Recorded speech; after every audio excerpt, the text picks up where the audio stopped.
country this weekend, demonstrators are taking to the streets and raising their voices, all against police brutality.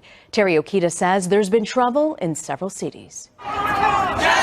Tensions between the public and police boiled over for yet another night. About 1,000 protesters clashed with police, dressed in riot gear, in downtown Phoenix. A similar scene played out in Baton Rouge, where Alton Sterling was killed on Tuesday. Cameras captured an officer pointing a weapon at protesters. Another shows a woman being tackled to the ground. In Rochester, New York, as a line of police advanced, demonstrators sat in the street in a show of civil disobedience. Police made more than 70 arrests and apologized for detaining 2 local journalists covering the story. Justin Carter being arrested. The largest turnout may have been in downtown Atlanta, where thousands marched for justice. Police created a barricade of officers and vehicles to keep the crowd off the highway. And in Los Angeles, the city's mayor and police chief met with some high-profile protesters, including rapper Snoop Dogg. A lot of these people back here are outraged because they don't have communication with the police, and we're trying to bridge the gap and become the communication so we can run down the dialogue back to them as far as what we talked about.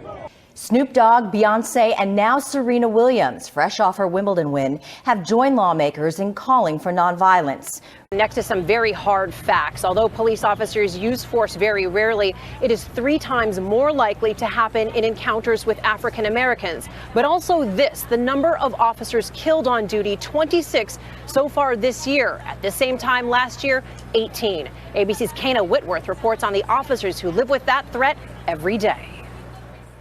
Tonight, a Missouri police officer in critical condition ambushed at a traffic stop. In Tennessee, a gunman opening fire, hitting one officer, killing a civilian.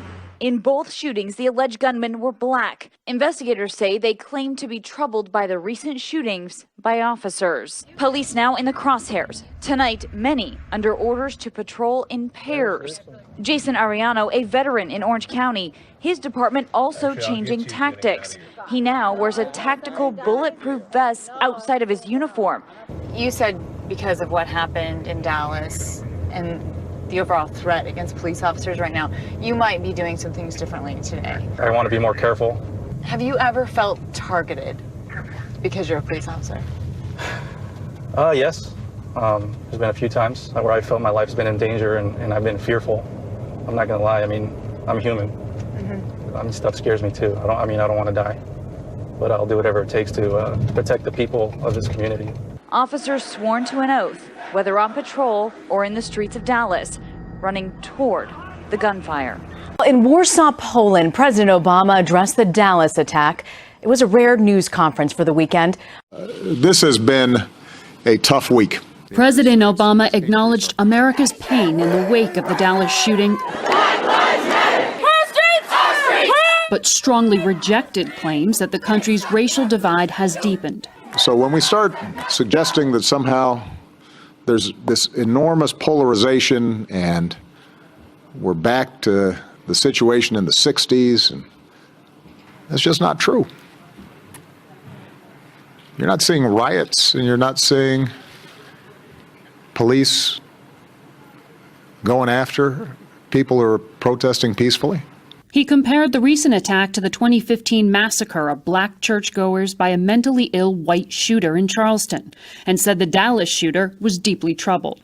I think the danger, as I said, is that we somehow suggest that the act of a troubled individual speaks to some larger political statement across the country.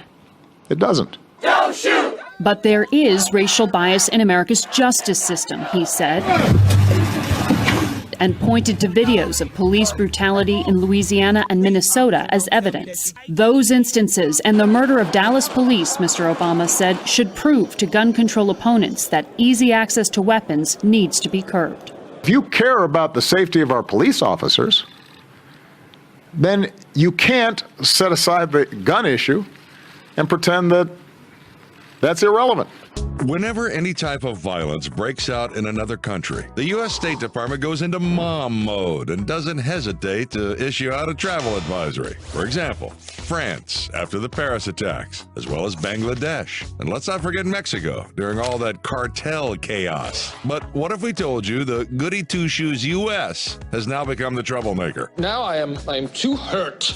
I am shocked and offended and hurt. Yep, the Bahamas just flipped the script on us and issued out their own advisory on traveling to the U.S. That's right. After the shooting in Dallas, the killings of black men in Minnesota and Baton Rouge, plus the protests going on in New York, Atlanta, and Phoenix, the Ministry of Foreign Affairs felt like they needed to send out a little something to their citizens. Specifically, young black males were asked to exercise extreme caution in affected cities in their interactions with police, and not to be confrontational and cooperate. Is that really something you hear about? Countries warning their people about traveling to the U.S., land of opportunity where freedom rings. But times are definitely tough right now, and the United States is at the center of it all.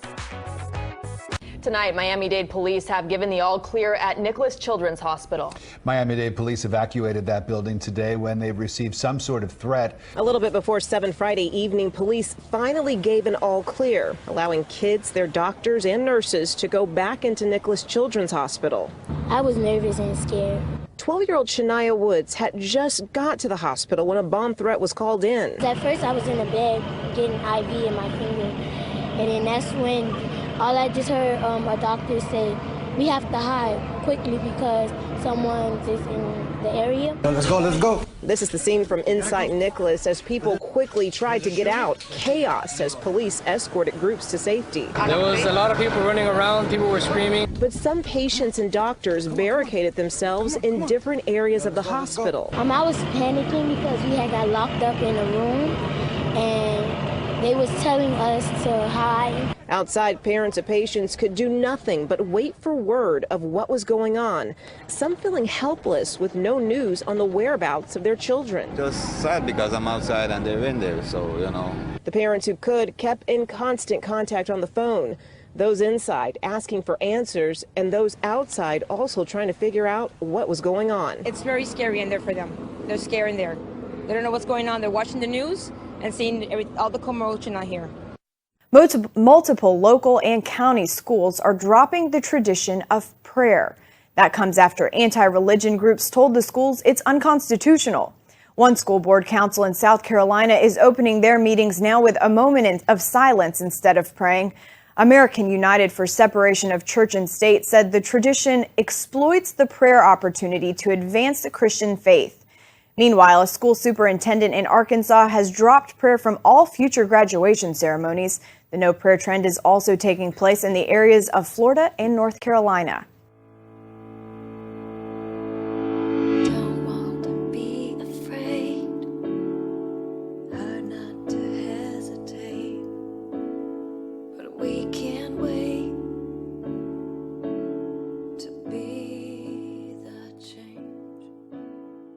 The United States of America and to the republic for which it stands, one nation, under God, indivisible, with liberty and justice. Amen. Basically, it boils down to this. I think you made the right decision to allow the people of West Florida to speak, and I see now that you're not going to change that. And you can't. You can't change the rules once you've accepted someone. If you need some further guidance, I would point you to Matthew chapter 6, verses 5 to 6. I'll let you read it for yourself. But it basically says that public prayer is the domain of hypocrites who want to be seen. I think that applies here.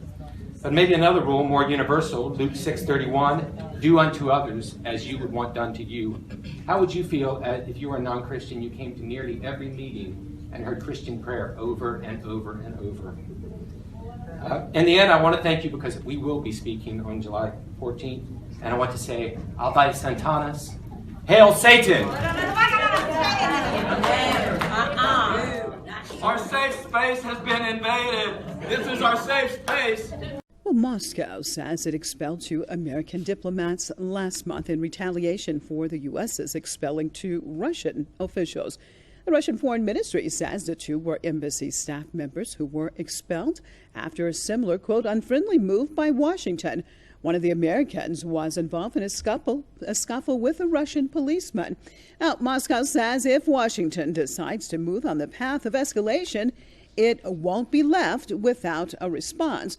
On June the 17th, the United States expelled 2 Russian diplomats after a scuffle between a Russian policeman and a U.S. diplomat in Moscow. The U.S. says the scuffle was initiated by the Russian policeman. Russia says a U.S. official refused to provide his identification and hit the officer in the face. Terrorists in Syria have shot down a helicopter, killing both Russian pilots on board.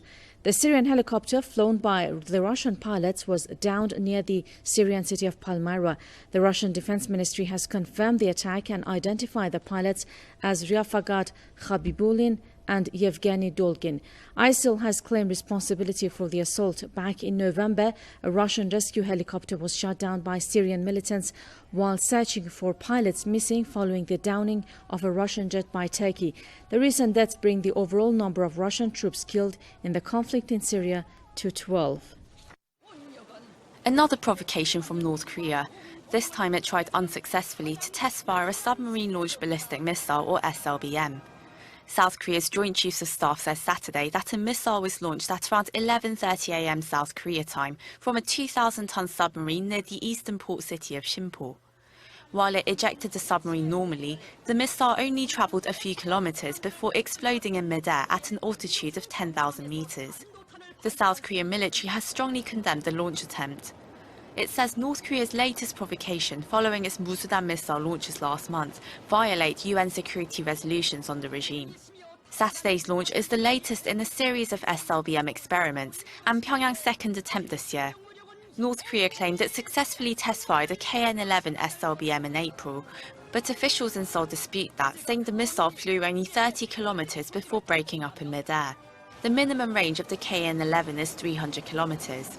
Tests conducted last year were also mostly deemed failures by South Korean and international observers. However, due to the continuing development of its SLBM program, South Korean military officials believe the regime may be able to deploy SLBMs for combat purposes in as little as 2 years' time. The launch attempt came 24 hours after South Korea and the United States confirmed the deployment of a US missile defense system known as the Terminal High Altitude Area Defense, or THAAD, to the south. A ban on wearing burqas in public places came into force in certain parts of Switzerland on Friday, and the first people to break the law have already been fined. 2 prominent campaigners for Muslim rights walked through the city of Locarno in full Islamic dress and were immediately confronted by police. The law only applies to veils which cover a woman's entire body from head to toe, and not only applies to local Muslims but also visiting tourists. Those behind the law says it sends a clear message to Islamist fundamentalists in Switzerland.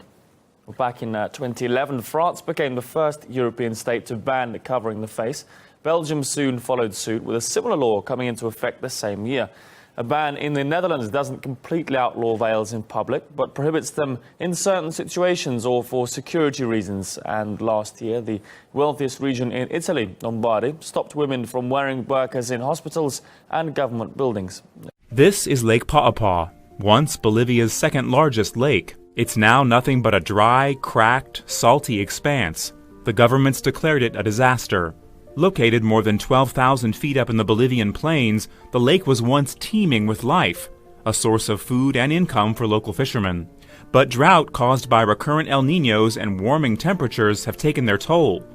The lake began drying up. Mines located upstream began diverting water and polluting it. 2 years ago, fish started dying off by the thousands. The birds that fed on the fish soon followed. The lake was found to have unsafe levels of lead. The loss of animal life is expected to be in the millions. Hundreds of people have lost their livelihoods and left the area, victims of climate change. A 5.5 magnitude earthquake has struck near Norseman in the WA Goldfields region. The quake occurred just after 5:30 this evening at a depth of about 16 kilometres. The tremor was felt more than 250 kilometres away from the epicentre and is the largest earthquake to hit Western Australia since a magnitude 5.7 quake near Derby in 1988. There are no reports of damage.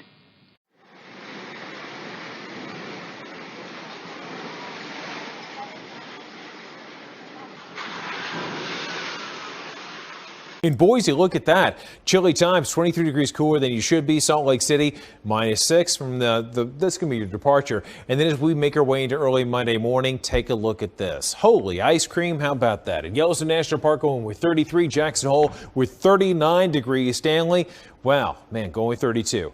Well, as we sprinkle our way into your snowfall totals, it's hard to believe this time of year we're talking about several inches of snow that can be expected for the Tetons, for Yellowstone National Park, and maybe even into portions of, say, Montana, 3 to 5 in higher mounts.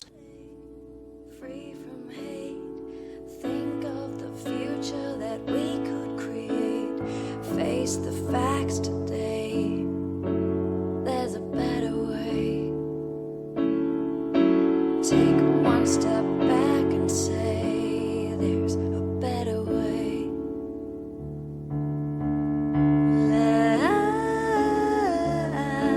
Like a tree,